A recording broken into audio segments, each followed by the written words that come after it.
This is the new Civilization V launcher, introduced in late 2018. There doesn't seem to be any particular purpose to it other than to serve advertising for the successor to Civilization V, Civilization VI.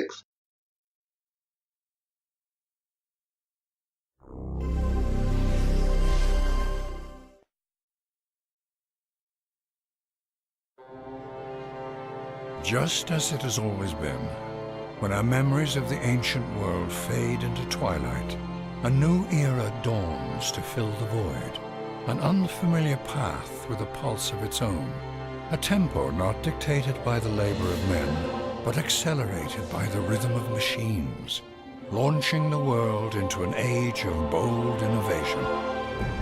From this cauldron of steel and sweat, a vision of prosperity emerged. Harnessing the untold power of the elements, turning night into day. Creating new designs that brought the world stage to the masses. And providing an experience that many had never imagined. The advent of mechanized warfare brought devastation like none the world had ever seen. Providing a window of opportunity for some to dictate conformity as regimes spread their ideologies with a heavy hand. Inciting the world to the brink of war. And yet, some chose a different path, and through their vision brought unique perspectives to the world.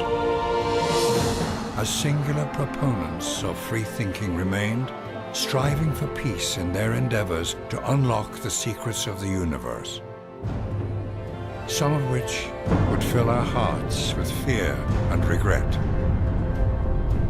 And as this progress unfolds, the finite nature of our world becomes clear. Our survival, the survival of all the world's peoples, depends on our ability to coexist in peace. But this peace is tenuous.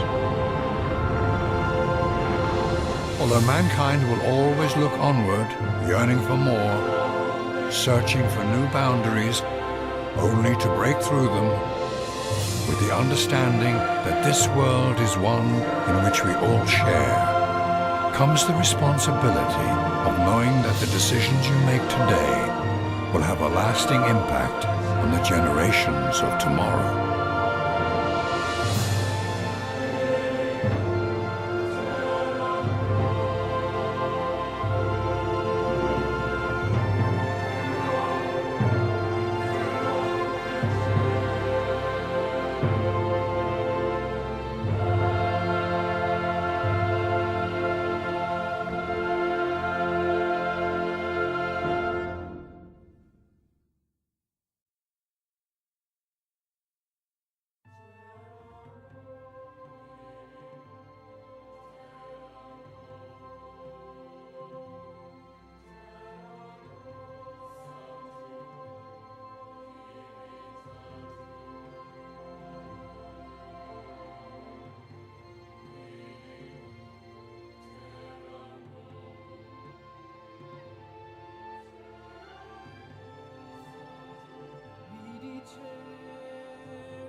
So after that very long load, we'll set up the game here.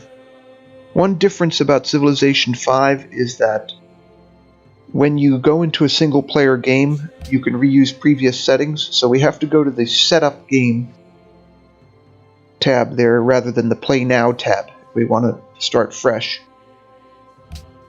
So, the Romans, map type continents, and then you have the choice of map sizes and the difficulty level, which will be Chieftain, as in the other playthroughs.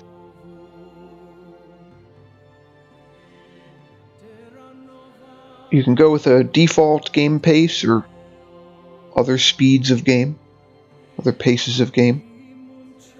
Then you have the advanced setup also. I chose to go with the largest possible map because small maps are one of the things that Civilization 5 gets criticized for, so we'll try to avoid that in this playthrough. Then you can specify your opponents in the advanced settings. You can limit the victory types, you can limit all kinds of things or expand on things.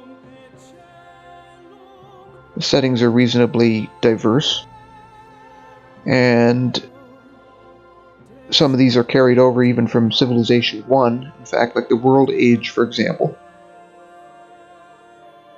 and the world temperature, and the rainfall.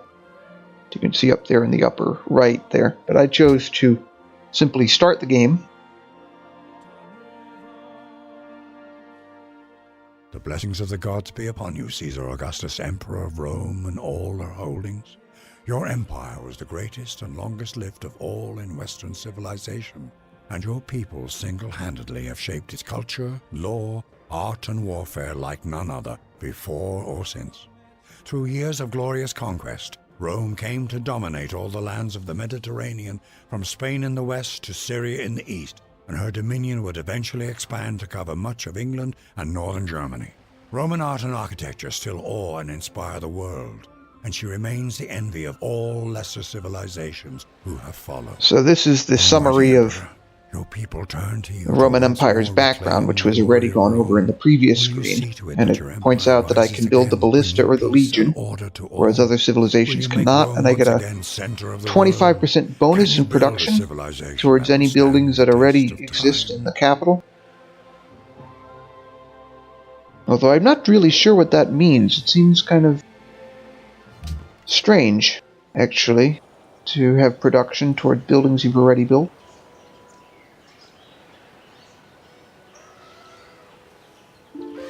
So, my advisors are helping me out there.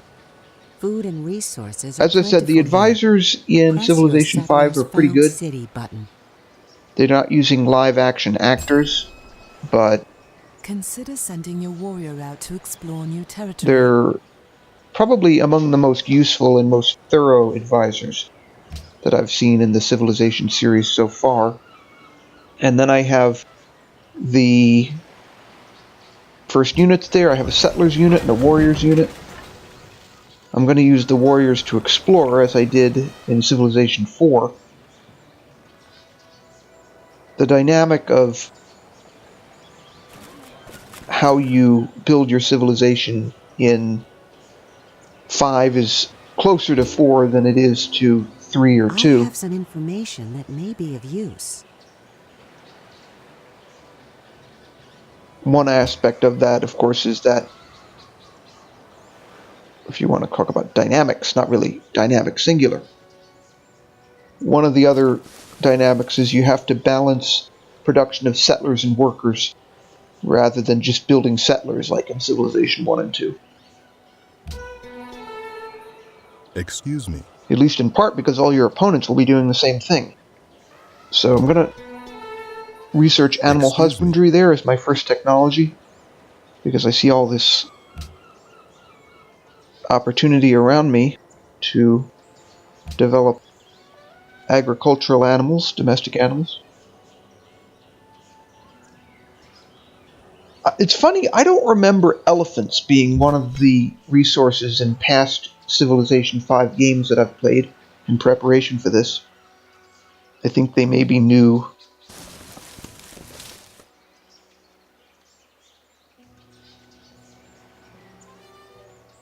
New to me, anyway.